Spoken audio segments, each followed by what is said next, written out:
ગુજરાતની પ્રજાજનોને મુસાફરી માટે વધુ સુખદ સમાચાર મળ્યા છે। વાહન વ્યવહાર મંત્રી હર્ષ સંઘવીએ 100 નવી બસોનું લોકાર્પણ કર્યું છે। વનિતા વિશ્રામ ગ્રાઉન્ડ ખાતે કાર્યક્રમ યોજાયો હતો। વનિતા વિશ્રામ ગ્રાઉન્ડ ખાતેથી ગુજરાતના વાહન વ્યવહાર મંત્રી હર્ષ સંઘવીએ ગુજરાત રાજ્ય વાહન વ્યવહાર નિગમની 100 બસોને લોકાર્પિત કરી હતી, જેથી ગુજરાતની પ્રજાજનોને મુસાફરી માટે વધુ સુખદ સમાચાર મળ્યા છે। સ્લીપર કોચ અને ડિલક્સ એક્સપ્રેસ બસોને લીલી ઝંડી આપવામાં આવી હતી। કાર્યક્રમમાં વાહન વ્યવહાર મંત્રી હર્ષ સંઘવી અને મંત્રી મુકેશ પટેલ ઉપસ્થિત રહ્યા હતા। સાથે જ ભાજપ શહેર અધ્યક્ષ અને સુરતના મેયર પણ કાર્યક્રમમાં ઉપસ્થિત રહ્યા હતા। મંત્રી હર્ષ સંઘવી અને મુકેશ પટેલ સહિત મહેમાનોએ બસોનું પૂજન કર્યું હતું।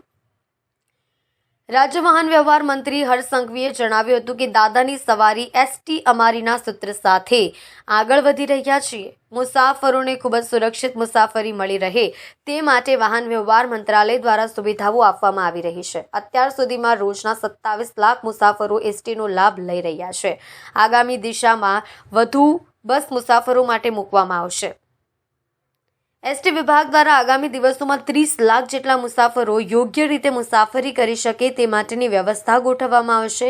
અત્યાર સુધીમાં માત્ર 13 થી 14 મહિનામાં 1620 જેટલી બસો રાજ્યના મુસાફરો માટે આપવામાં આવી છે।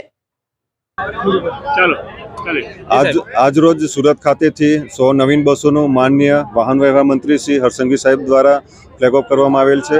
આ 100 બસો અદ્યતન સુવિધાયુક્ત છે, જેમાં સ્લીપર બસ છે, 2x2 બસ છે, 3x2 બસ છે, જે અદ્યતન ટેકનોલોજી વાળી બસો આજથી પબ્લિકને સમર્પિત છે, જે આજથી ચાલુ થઈ જશે। જે આ બસો છે સુરત, તાપી, વલસાડ, નવસારી, ડાંગ, ભરૂચ જિલ્લાને આપેલી છે। અત્યારે હાલમાં 27 લાખ મુસાફરો મુસાફરી કરે છે નિગમની બસોમાં। આ તમામ મુસાફરોને લાભ મળશે।